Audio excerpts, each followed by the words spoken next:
Monsoon सत्र में privatisation और एयरलाइंस के विरुद्ध जमकर बरसे ओजला।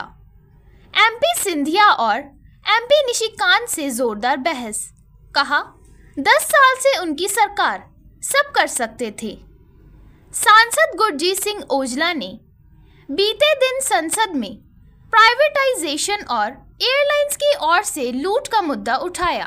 इन मुद्दों पर श्री ओजला की ज्योतिरिदिया सिंधिया और निशिकांत दुबे से भी जोरदार बहस हुई, जिस पर श्री ओजला ने कहा कि बीजेपी की सरकार पिछले 10 साल से है, तो फिर उंगली उठाने की बजाय इन चीजों को ठीक क्यों नहीं किया गया।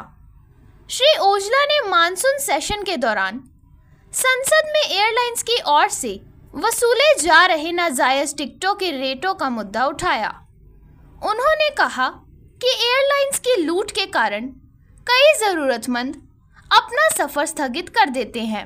उन्होंने कहा कि इस मसले पर 10 अगस्त 2023 को जो स्टैंडिंग कमेटी बनी थी और जो रिपोर्ट आई थी, उसके बाद भी कोई बदलाव नहीं आया है।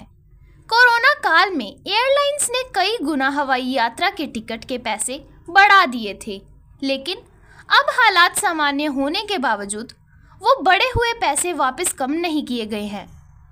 उन्होंने कहा कि अमृतसर के लिए लाखों लोग ट्रैवल करते हैं, लेकिन टिकट बिना किसी मंजूरी के महंगी होती रहती है और टूरिस्ट आ नहीं पा रहे।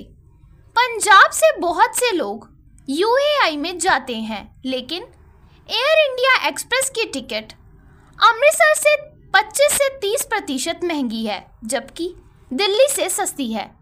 वहीं अमृतसर दिल्ली से 400 किलोमीटर कम पड़ता है, लेकिन टिकट महंगी है।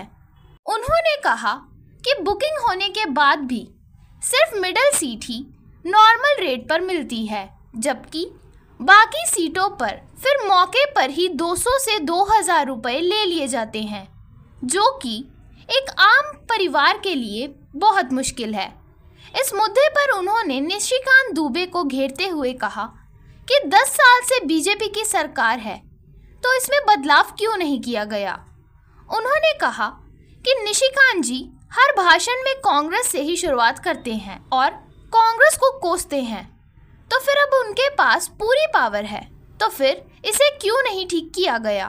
उन्होंने कहा कि सारा देश तो प्राइवेट कर दिया है, तो कम से कम अब इसे तो रेगुलेट कर दें।